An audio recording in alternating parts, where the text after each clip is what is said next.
This is such an absolute privilege to have the most special guest who Bezad and I adore, and actually the entire Midwest adores. She's been called the Oprah of the Midwest, and she's worked over 2 decades, I believe, just sharing her heart and her light-hearted but in-depth journalism as a television host, and people just love her. And so I first met her dear sister Katie, or Bitsy, and yes, and she lived really close to Toxie Free, and we just hit it off from the very first moment of talking, with so many things that we found in common about farm food and soil and, just these incredible things. And Bezad and I had the privilege of delivering our farm food to her home once a week. We adore her husband as well. They're just the most thoughtful. And then, gosh, probably a year into it, she texted me, did you know that my sister is a TV host, and I've been telling her a lot about you, and she might just show up with the camera one day. Is that okay? And I'm like, of course. And so when you and I finally met, it was, again, another just match made in heaven. Since then, I've met your mom. Such a beautiful family. I met your other sister before I met you, and all of you, just your eyes sparkle. You're so present for people, listening, encouraging, supporting. And then when you talk more in the conversation, you just find this really thoughtful, view of the world, where you've investigated so many things on your own, and really people, I'm just going to say this person is Elizabeth Ries, and she has a daily Monday through Friday television host show, Twin Cities Live on KSTP. But when you explore more, like your Instagram account, you have a personal blog called Home to Homestead. You and Marjorie Punnett have an amazing podcast that is so incredibly successful.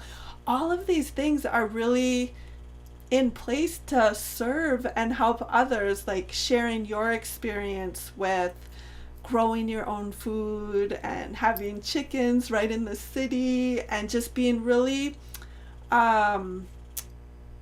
intentional with your purchases and what you put in your body and on your body. And so that's why I just have such just true love for you, and I'm so grateful you're here. And I've been learning things about you too, and was hoping that you might start by sharing how you got on this path. Happy to. That's the nicest introduction, and the admiration is so mutual. And now I just think all the time, when I'm buying something, would Laura approve of this? Is this a good, would this be carried in toxic free, or what part of the journey am I on here? Thank you. It's so nice to be here, and I love spending time with you. I adore you and Bezad. I remember Katie, my sister Bitsy, who we call her Bitsy, talking about you and just saying she's like one of us, she's like us, and feeling, particularly, I think, when we met, it was in the time of COVID, and people feeling so out of control about their health and so fearful. And what you do, and what I've always really leaned on, particularly through that time, is just that inner knowing that there isn't just one thing that makes up health, that you don't have to be afraid of this one thing, that it really becomes super empowering when you understand that there are all sorts of avenues that you can take and explore in terms of having great health. So that to me was just so, I don't know. I mean, I know my sister for sure really needed you during that time and all the time, but you have been such a gift to us. And I know you're just a gift to every single person who comes in contact with you. I mean, I rave about you to everybody. You know that. I Oh my adore you. gosh. So, but it's interesting because it goes back when we talk about, you talk about my family, and sort of our family values were something that definitely laid the groundwork for the sort of salmon swimming upstream life that I consider myself living. Because my parents both lost a parent really young to cancer. And this was something that was really talked about a lot in our house because um, my dad's mom died from fallopian tube cancer, and she died 5 days before I was born. So my dad became a father for the first time and lost his mother in the same week. I mean, that feels like very overwhelming to me. And then my mom's dad, who was just beloved by everyone. I mean, I still meet people who are like, my dad loved your grandpa, all these things. And he died at 48 of colon cancer, and it was really devastating, and left behind 5 children.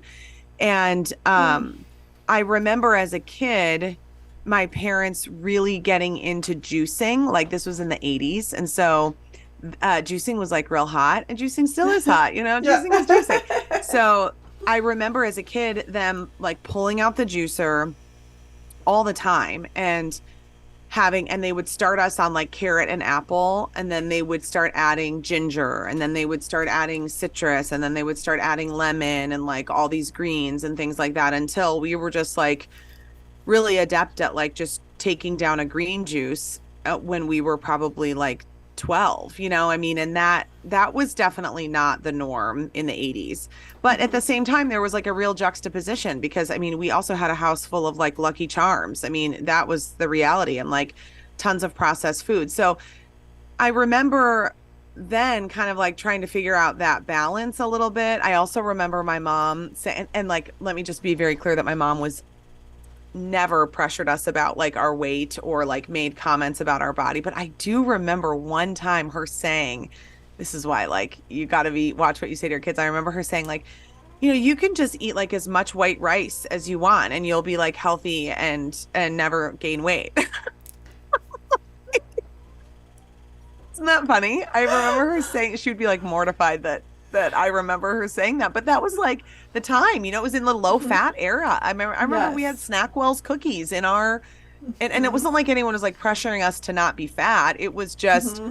that was the culture around processed food. Mm-hmm. So it was definitely, I don't want to like mislead and think that we just like grew up in this like hippie commune where we only drank green juices, because that certainly wasn't the case. But I do remember that being fundamental, and that kind of laying the groundwork for Mm-hmm. where I ended up. And then in college was a big turning point for me. There were kind of like a few big moments throughout my life that have just like propelled me forward on this journey. I mean, meeting you would certainly be a big part of that as I turned 40. But in college, I took a part-time job working for Aveda, and I worked at the store at the mall at Southdale in Mm-hmm. the Twin Cities. And then I worked at the one in Madison. I went to school at UW.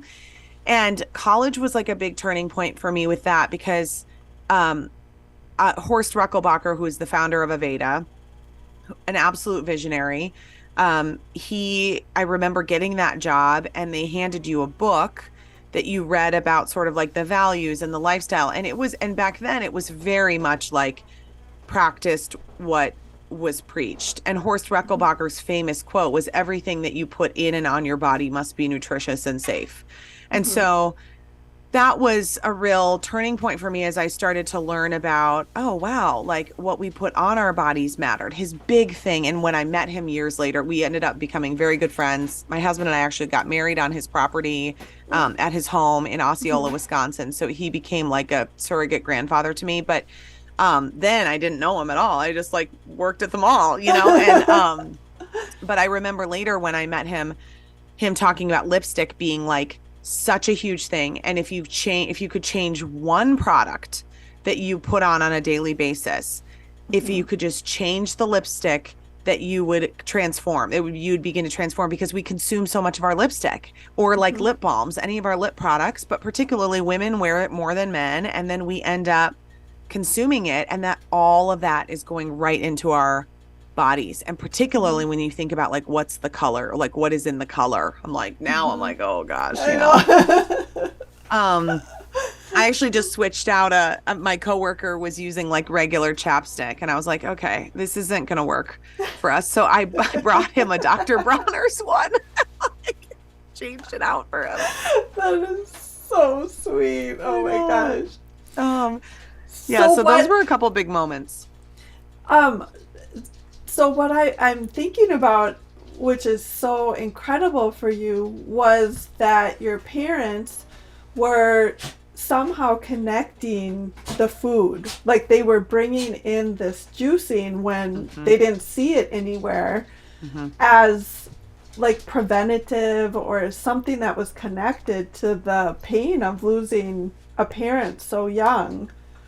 Absolutely. That's totally Uh-huh. true.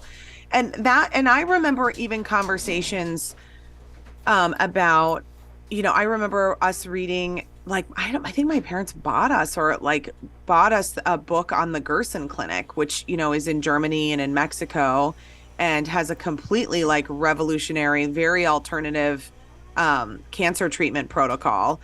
Mm-hmm. And so I remember understanding food as related to cancer. Cancer was a big conversation because it was just so top of mind for my parents because Mm-hmm. they'd watched their parents go through that Mm-hmm. and they didn't want to go through that themselves, Mm-hmm. and so I remember that being like top of mind. Even having conversations about like if one of us would die were diagnosed with cancer, what would we explore? And I'm not saying, I always want to be clear that this isn't like I think that that there's no place for Western medicine or that isn't important or that chemotherapy hasn't been really life-saving for a lot of people. But any doctor will tell you that there are a lot of downsides to chemotherapy and that if they could pick Mm-hmm. a more ideal treatment for cancer, they would pick out a better treatment for cancer. Mm-hmm. I mean, it's like Mm-hmm. a bomb goes off in your body. So Mm-hmm. I think that but just understanding though that you don't have to always just go the mainstream way, that you want to look critically at what are the options for healthcare treatments, what are the options, and understanding that, we live in a capitalist society in which different people are pushing different agendas for different purposes. And so Mm-hmm. looking critically at those things is important to make the right decision for you, not just based on what you think you're supposed to do because of whatever kind of marketing. Exactly. And just having that awareness that there could be a connection, Yes, that is something like people could take I from know. today, listening, watching that there's a connection. Yeah, Because, we're, especially in the United States, we're just born into, and really that's why toxic free exists, because everything around us is just the one choice. hmm, It's like the grocery store, but people from outside of our country say, I couldn't find any food in your grocery stores, so there's a real difference of what people consider nourishing, healthy, right. whole foods, and things that we learn are food possibilities. And for me, once I made that switch in my mind that, oh, food for the purpose of being a healthy human, of having my cells perform the way I want them, is plants and animals. Like, that's the reality. That's it.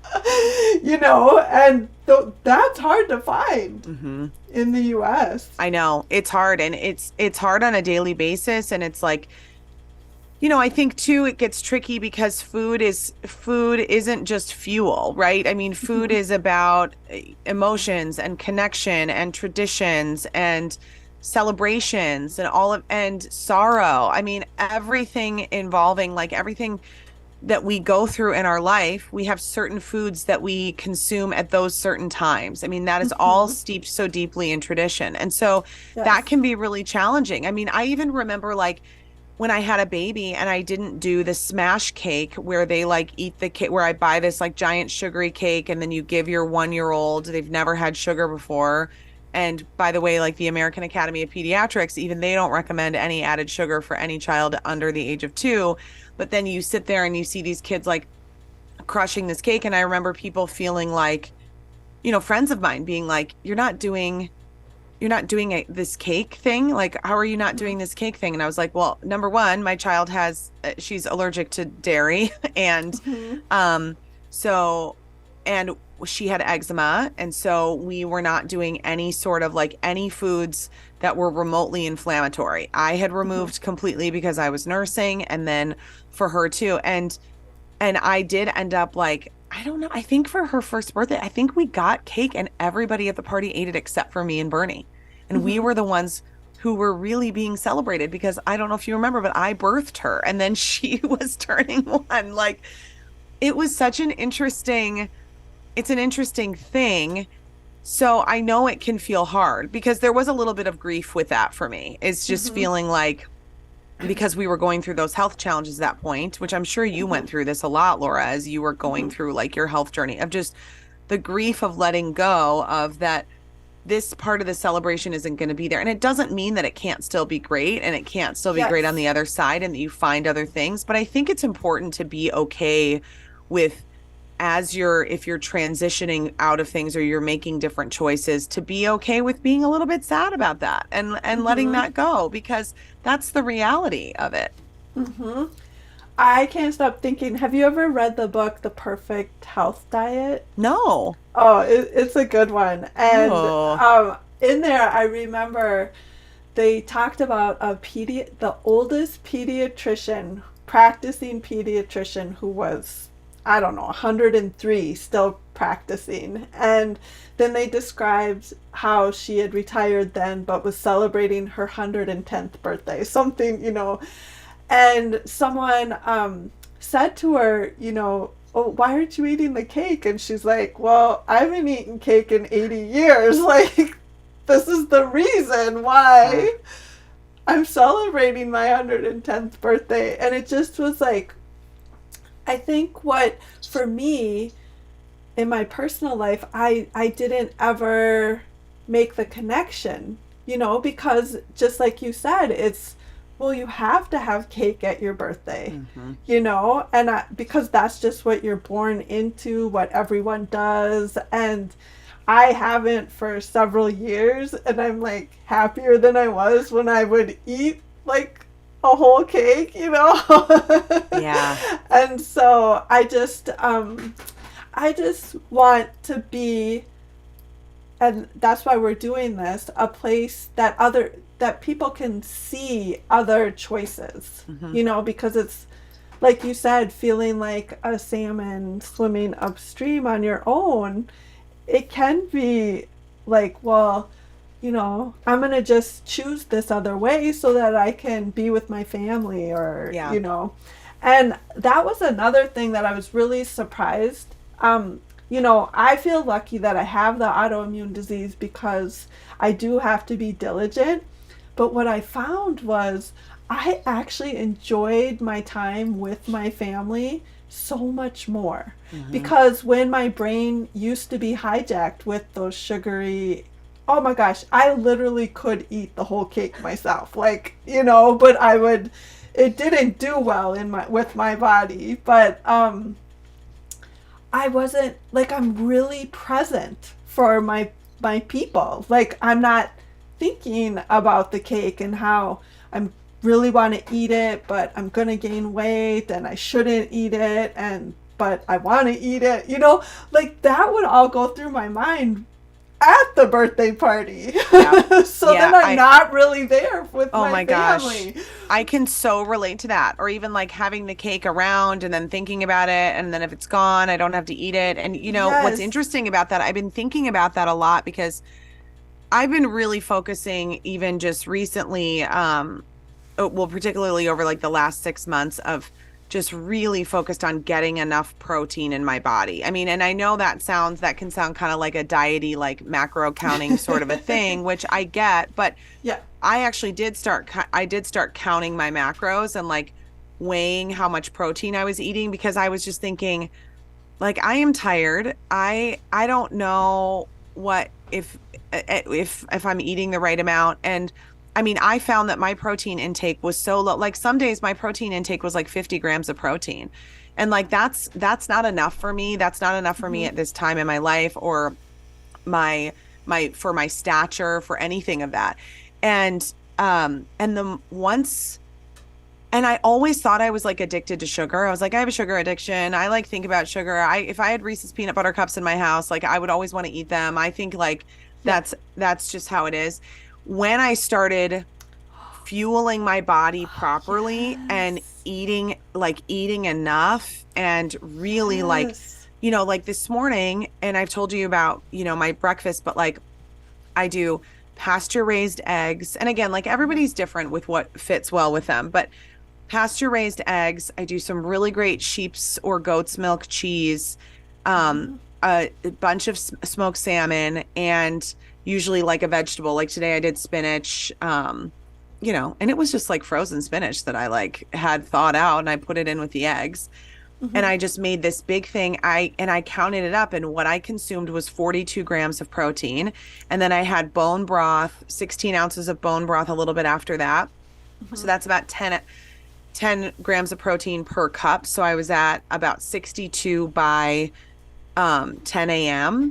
And I mean, I just don't feel any sort of like panicked craving because I've started the day with just total nourishing food that is Mm-hmm. just like my cells want, my body wants. I feel like settled. And now, I know that you and Bezod don't drink coffee, but I love coffee, Laura. So, and I drink great coffee. It's really clean, Yes. doesn't have mold, it's all these things. It's really wonderful. It's organic. Um, but I drink coffee now not because I need the caffeine to keep going. I just drink it because like Yes. I love the ritual. I love it. I like, do the whole thing. But Mm-hmm. but it's a different, even just the shift, regardless of like how you feel about I don't know, your health or whatever, but even the control to get to say, I'm I might have a cupcake or go and have cake somewhere. Like I don't have an autoimmune disease. I'm not at the like 100%. But when I'm making that choice, I'm making it with intention and I'm making Mm-hmm. it with control, not making it out of this like my body like sees the cake and I'm so undernourished that it's like, ooh, that seems quick, that's easy, but let's get it, let's go, Yes. I'm not making the choice based on that anymore. And that feels that's like priceless. That's been like the best shift that I didn't get to that point until probably, I mean, really in the last 6 months when I started looking at it, but really in the last few years. It took me a long time to get to that place. Totally. And then you're, because you're providing your cells what they crave, and so Mhm. that, and just putting, I often talk about that with like toxin free things too, is just like you're filling your savings account. Mhm. You're just putting healthy food, nutrient dense food, and healthy belongings. And you're just, so then, exactly like that, when you do need an item that has toxins in it, or, some cake, or Yeah. you have built this bank up. Yeah. And for me, I just hadn't built the bank up. So Mhm. it felt like I was ruled by the food instead Yeah. of like what you just described here. Right. And that's where the happiness came.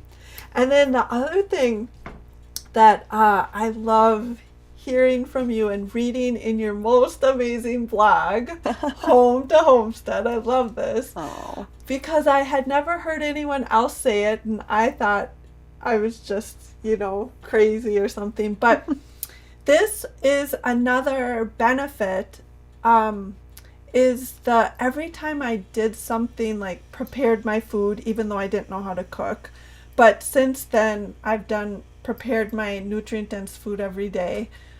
It like brings so much fulfilling happiness, that Mhm. I'm really taking care of myself on a deep level.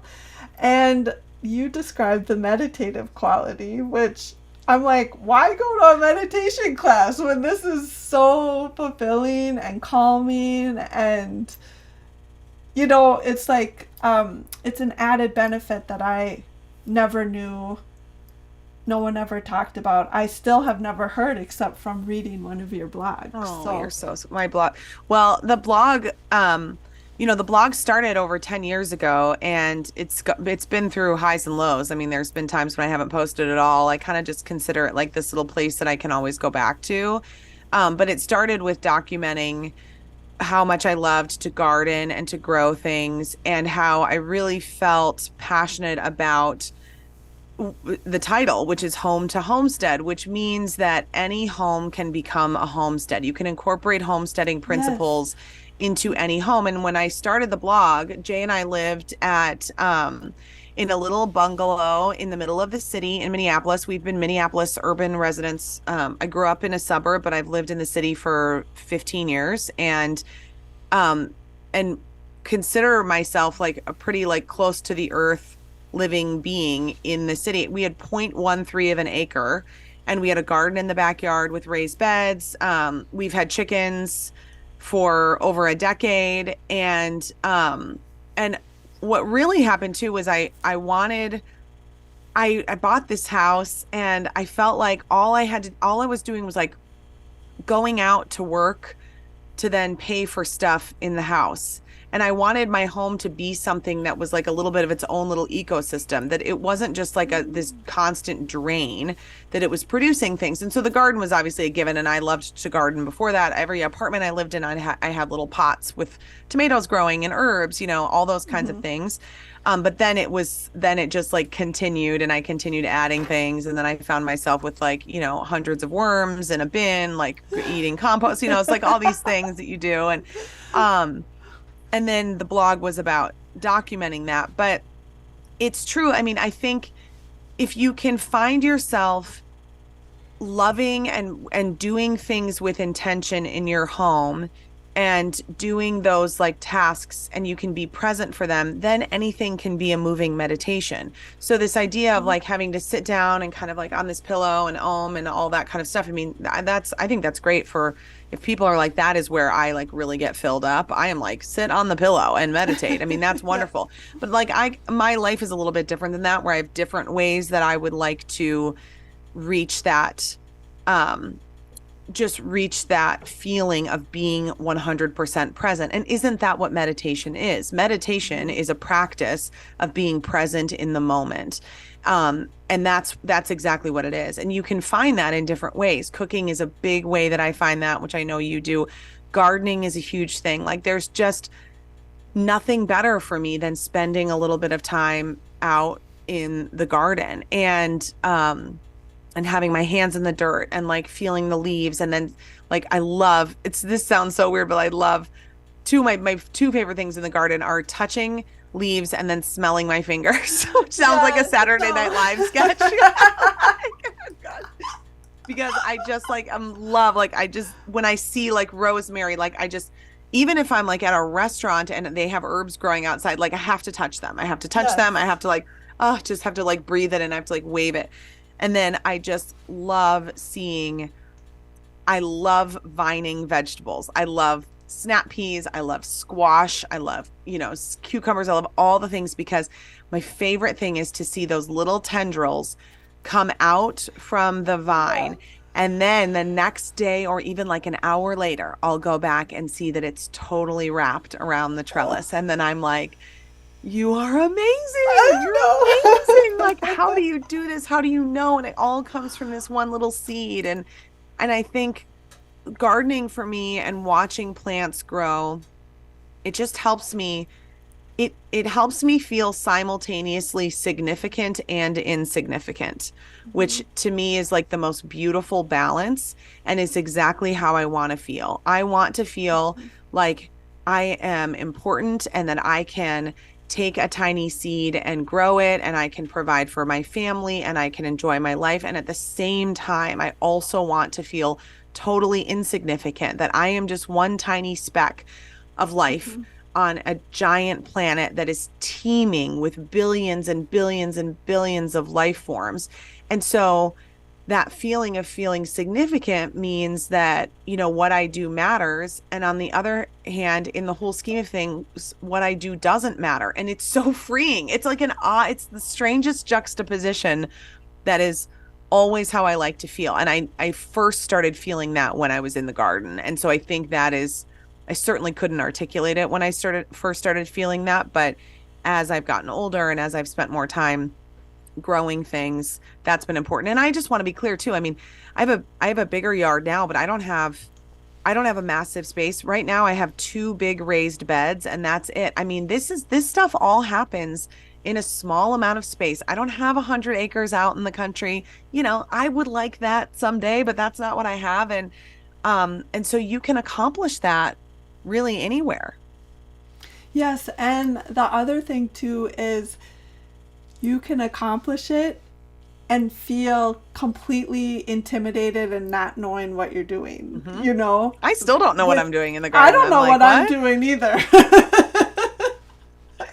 That's I the just beauty kind of of, it. it is, it totally is. And even with the cooking as well, just really just finding the good ingredients. I remember when I finally decided I am going to learn how to cook, and I read this awesome book called Think Like a Chef, and I think it was in there, but it was just like, well, you have to learn to cook by cooking. Like, it's gonna take a while. And I'm like, Yeah. what?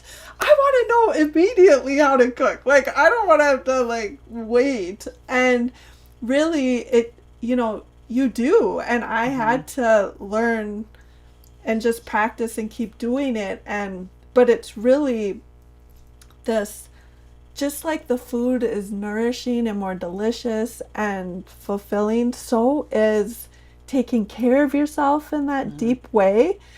And I remember you also sharing about the first learning how to cook when you Oh, microwaved something. when I set my microwave on fire, Laura, is that what you're Yes, referring to? yes, You want to yes. bring up that painful memory here? No. Okay. No. Um, yes. Oh, I had no idea how to cook. And Yeah. I never even thought that I would be interested in cooking. I mean, I remember my mom teaching me how to make a bechamel sauce and how to make a Hmm. homemade bechamel, which is just you make a roux with the flour and the butter, and then you add in milk or cream, and then you Hmm. whisk the heck out of it because my mom was like, you can't get any lumps. And then I remember learning how to make that and making homemade mac and cheese, which was like to me Hmm. like the greatest thing ever. I still think mac and cheese is like the greatest food in the world. I don't know what else to tell you. It's wonderful.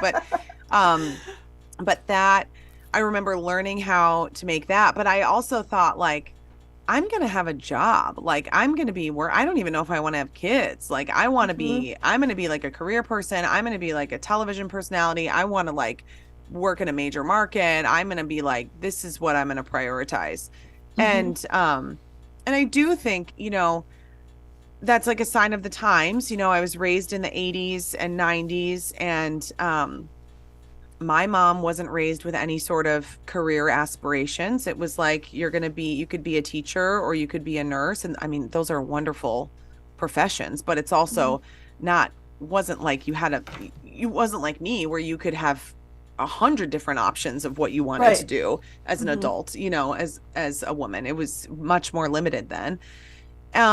But also, that idea of homemaking was really minimized. I mean, it Hmm. was culturally minimized. It was culturally looked down on. I think we're still Hmm. kind of struggling with that. But then in particular, even just like if your mom didn't work then, she was like looked down on as like she hadn't done anything with her life. It's like Hmm. so that was unfortunately, I think, the unintended consequence of women being provided with more opportunities meant Hmm. that the thing that women had been doing for so long was minimized and demonized and seen as not worth anything. And it was also a great way for large food companies to then market tons of convenience products. Because Yes. if we made it seem like women shouldn't be in the kitchen, you could be out working, you could be out living your best life. Like you should be wearing high heels and pencil skirts and out like in the Hmm. boardroom or whatever, then people still had to eat. And so it Hmm. was, look how much easier we're making it because we made this convenience product. And so, Hmm. and that's what I talk about when I think about like making decisions. And I work in television, which is supported by advertising. So I am very, I think advertising works.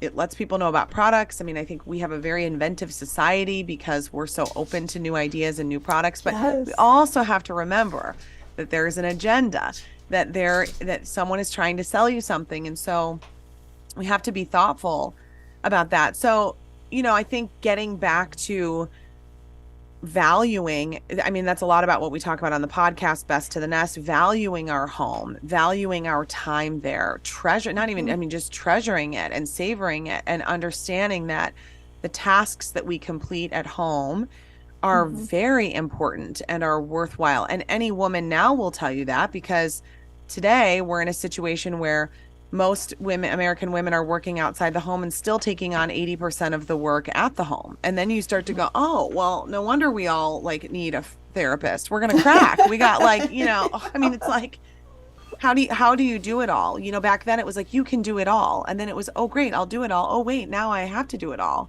How can I possibly do it all? So that simplifying and valuing the home and understanding that like creating and making nourishing food for our family is, I mean, that's the number one most important thing that you can do. You can't do anything if you aren't well fed. You can't reach your potential. You can't be your best. You can't love your life. You can't enjoy your life if you aren't well fed. And we're so blessed to live in a country where we have access to great food. But boy, we've really like the bigger system is pretty messed up, and it's up to us as individuals to make a change. So with that, beautiful. Oh, that's the second time I've almost been sobbing with you. This is why everyone loves you. But to leave everyone, what would be your greatest benefit? Oh gosh. Well, number one, they don't all love me, by the way, Laura. They post on Facebook. They don't all, I'm telling you. And my email inbox would tell you otherwise. People have a lot of opinions, but that's neither here nor Then there. you know you're doing something right. Well, I think my greatest benefit, and I learned this a long time ago, when I worked, my first job in television news was 20 years ago. I was the anchor. I started as a reporter, and then I became an anchor of a morning show in Duluth, Minnesota. I had very little money, and I was waking up at 1:30 in the morning so that I could go and do this job. And I really then started to realize, boy, if I don't fuel my body well, I can't do this. Like, I wake up at 1:30 in the morning for a job that I don't even know what I'm doing, and I am like very stressed and whatever. So I started to learn that was fundamental, a big thing. And so I really started to shift that, and learning to cook was a big thing in terms of I started with soups. Soups were huge. And this is probably why I'm like so attached to bone broth, but like soup was my savior. That when I learned how to make soup, that was where I got the most confidence in the kitchen, because it was simple. It was like vegetables, meats, aromatics in broth. Like how much easier can it get? But you've got unlimited combinations, and they're really forgiving, and you can taste as you go, and you can freeze things. And so those have been the biggest things. But I think just, I feel I accomplish a lot. I have 3 kids. I have a pretty high pressure job that requires a lot of me, both really like emotionally and mentally. I don't think I could function at this level if I wasn't really thoughtful about like what I'm putting in and on my body. I just don't think that this would be the output that I would be able to give, or that I would have been able to sustain. And I know that because there's been times in my life when I haven't been as intentional about it, and I've paid the price. So I think wanting to feel your best and wanting to be at your sharpest and then just wanting to enjoy your life is, you can't accomplish those things if you're not nourished.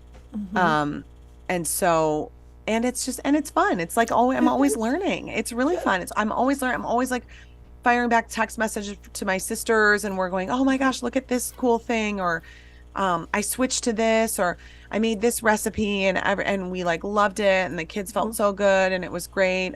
Hmm. So those have been really the greatest benefits. Yeah, and that made me think of too, if someone listening is just starting, what really helped me was eggs.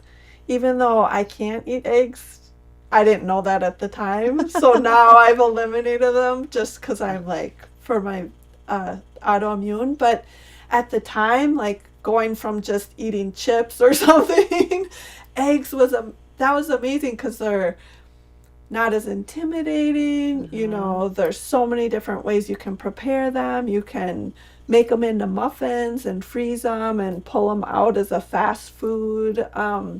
They're pretty easy and affordable to find some good eggs, Yeah, or, you know, you can have your own chickens, things like that. that's very So, fun. yeah. Oh my gosh. Okay, so will you come back again? I will Like, come back. there's so many things that I would love to keep talking to you about. We're so grateful that you shared your time with us, though, today.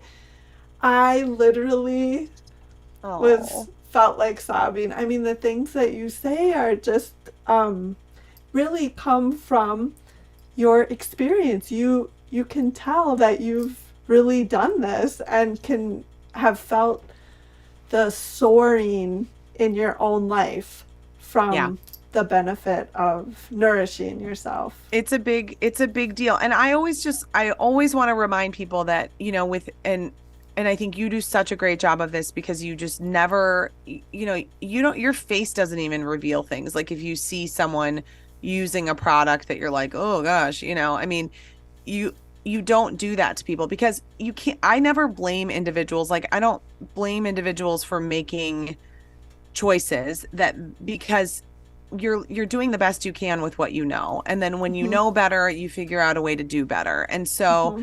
as you progress, there'll be things that you look back and you go, "Oh my gosh, I can't believe I did that," or Mm-hmm. whatever. But I think it's a journey and every choice leads you to the next right thing.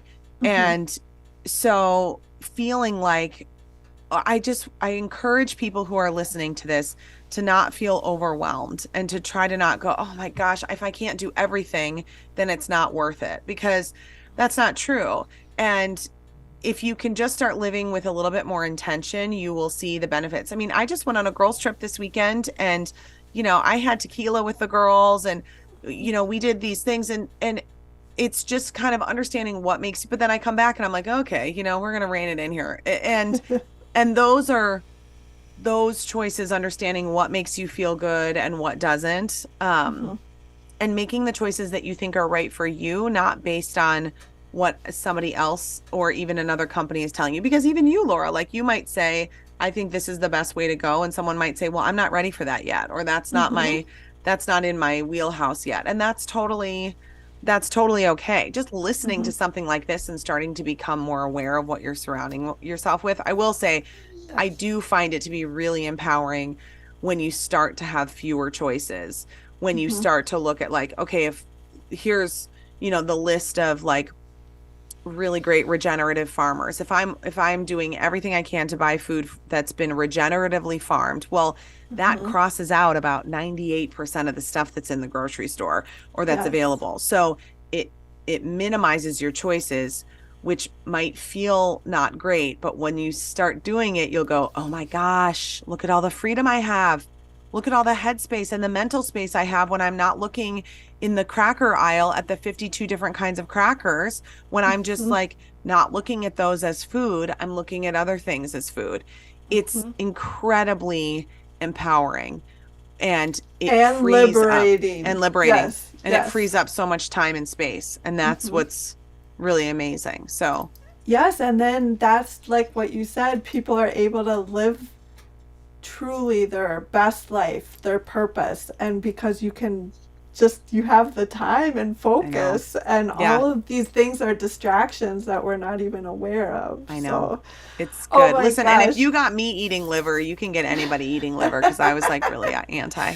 Liver sales have gone up thanks to you. That is a Thanks to you. miracle. I like only it's you're the one. Well, I adore you. I love Toxie Free. I love you and Bezad, and I just think, I mean, I just like crave more of your content. I'm always watching your videos. You just put such goodness out into the world. I want you to open a restaurant. You know, I want all the Oh, things for you, and I'll just be here to consume it because oh my it's gosh. amazing what you're That's doing. that's just what I was gonna say about you to end. I'm like, please go, because what you share is so generous, and taking the time on your podcast, your blog, your Instagram. I mean, the work that you do for your shows, all of this is so inspiring, so informative, and really so accessible and genuine, that it's just like, oh my gosh, you just give your heart to everyone. So we're Oh, so thanks. grateful for that. So Love thank you. you. I Thanks, love guys. you. Oh my gosh.